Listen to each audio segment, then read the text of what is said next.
We've entered the final month of 2022, December.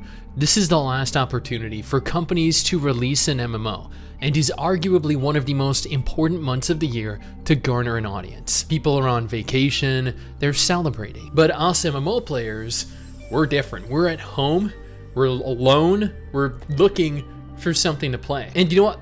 I know we can technically play with ourselves. I know we can technically play by ourselves. Technically you can also play with yourself. That's an entirely different video. But MMOs are unique in so that it presents us chances to play with and alongside other people, to explore new worlds together, and then subsequently complain when each new game fails to live up to these grandiose expectations that we've set for them. Now I'm here today to satiate that hunger you might have by showcasing every new MMO releasing before the new year and what form that release will inevitably take. If you enjoy this series, make sure to like the video, leave a comment, subscribe to the channel, hit that little bell notification because YouTube told me if you don't, well, you'll probably still be looking for a new MMO next month.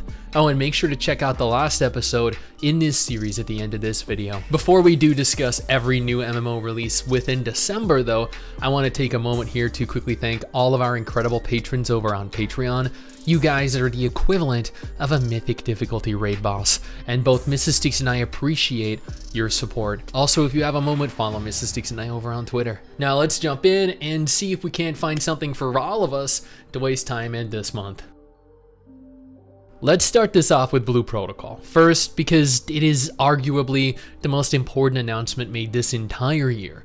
Bandai Namco confirmed that on December 8th through December 9th, they will be attending the 2022 Game Awards, where they will announce their global plans for the game. Exciting, right? More exciting than that though, is that they confirmed they will be holding a closed beta running January 14th through January 16th, allowing for 50,000 participants. Closed beta registration is currently open and available, meaning if you want the chance to play this beta next month, this is your one single opportunity. I have a video at the end of this video in the end card that walks you through how to sign up. I strongly urge you to check that out or follow the link in the description and the pinned comment below.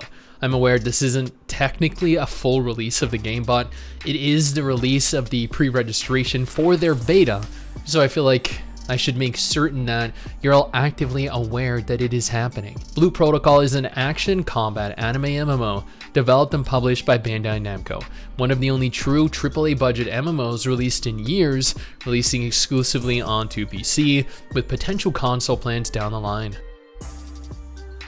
Arcane Waters is an MMO that just launched into early access as a premium title with a $20 price tag. That's actually more expensive than Black Desert Online. Is it worth the price though? That's debatable. It is an early access title. Those always leave me very skeptical, but judging from the almost 100 reviews that have been left on Steam, the game seems to have been a mostly positive experience for players. Arcane Waters is a turn-based MMO that upon inspection immediately reminds me of Wonderland Online, an older anime MMO from like 2 decades ago, I think. I don't know much about this game, as honestly I haven't seen anyone streaming it, I haven't seen anyone playing it, but I am personally interested enough where I might stream this sometime soon, maybe this weekend, and get a gauge for myself. Until then, I do urge you to purchase this at your own risk, but do not let that fear dissuade you from trying out a game that could potentially be a lot of fun. Rose Online was an adorable anime MMO released back in 2005. This was direct competition for some of the biggest anime MMOs at the time: Fiesta Online, Fly, Feed, and Eternal, all of X Legends anime titles really, and it outlived the majority of them before finally shutting down in 2019.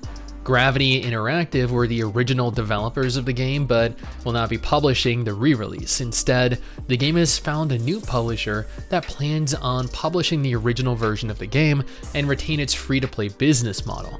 They confirmed that they will offer exclusively cosmetic items within the cash shop. Let's be real, when a game is dead for years and a new publisher miraculously revives it, it's because they're banking on the nostalgia of players and anticipating a lot of initial spending on the game. They need to make back their return on investment after all, although I would be lying if I said that I thought they paid an egregious sum for the game. Rise Online is officially re-releasing into early access on December 13th via Steam for those of you that are interested in playing it. Admittedly, I probably will be. Kakao recently revealed full trailer footage for ArcheAge 2, showcasing a variety of different areas that has players, well, excited would be a bit of a lie, but definitely pondering whether we should be excited to play or not. Regardless of our thoughts on ArcheAge 2, what we have right now is its predecessor, ArcheAge, and its estranged cousin, ArcheAge Unchained. Kakao confirmed that as of December 15th, they would be releasing a brand new fresh start server, allowing players to begin the game and the grind from scratch all over again, complete with events to celebrate the launch, new challenges, and more. Fresh start servers always seem like a scam to me. It's a way to incentivize whales spending money to replay a game and reacquire items and gear that they already have on another server for absolutely no purpose. The people re-rolling onto Fresh Start servers are the same people that did during the last Fresh Start release. It's a vicious, monotonous cycle that is laughably bad, but continues to provide them a surplus of funding to continue to do it and to release games like ArcheAge 2.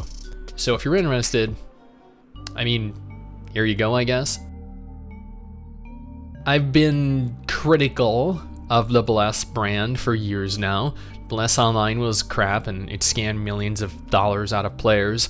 Bless Unleashed was admittedly not the scam that Bless Online was, at least not the console version that was published by Bandai Namco. NeoWiz's PC port of Bless Unleashed was of equal scamnitude. Yes, that is a new word that I have made up, combining the meanings of both scam and magnitude, moving into blockchain after failing on PC and then shutting down. And Bless Mobile shut down in record time, in under 12 months after players spent a ton of money in it. You guys see the recurring theme here. Bless Global is the latest scam carnation. Yes, that is also a new word that I've made, combining scam and incarnation together, because a game of this scamnitude demands new words be created to fully explore the depths of degeneracy that this game has descended into, and not the fun kind of degeneracy that you find in gacha waifu games. Bless Global has over 1.1 million active players pre-registered for a beta test that is running through now until December 14th, allowing players to play what the developers state is the first AAA GameFi MMORPG available on every major platform, including Steam, despite Steam's refusal to host blockchain games. Not really sure how they managed to get around that. Oh, did I mention that Bless Global was a blockchain MMO? Yeah, you guys have fun with that. Now, I was actually just watching Cinderstone Online's newest trailer, and I thought to myself, why didn't they reach out to me to do the voiceover for the game? I would have been honored to have lent my voice to such a fun MMO in hopes of increasing exposure for it. Despite what is arguably one of the top 10 biggest anime betrayals of 2022, I still love them in their game, and have actually done 2 positive videos on the MMO since it began its test phase. The most recent of which is currently ongoing, although requires a buy-in, meaning that you need to pay for closed beta access, but I think, and this is just my opinion here, that it might honestly be worth it. Where I have yet to try Arcane Waters, I have tried Cinderstone. The game, and especially the dungeons, were very fun and very rewarding to complete. But at the same time, the game was severely inhibited by several hours worth of total content, which has changed in the last week as their beta test has implemented 2 brand new chapters into the game, 6 entirely new classes, new monsters, new quests, new gear to obtain, 2 entirely new areas, and a lot more. This is the perfect time to hop in and test the game out if you're interested. Is it worth the premium purchase right now? Debatable. It's still probably a ways off really having enough content to warrant a full price purchase like that, but I had a lot of fun in the first beta, and I would definitely pay to see what they've added thus far. And that is every MMO release that I am aware of is releasing in some form this month, in the month of December 2022. If none of these are of interest to you though, no problem. Try checking out one of these 2 videos on screen right now, one detailing how to get into Blue Protocol for next month's beta, which you guys should totally be doing, and one detailing the MMOs that came out last month. Both very important if you're looking for something new to play.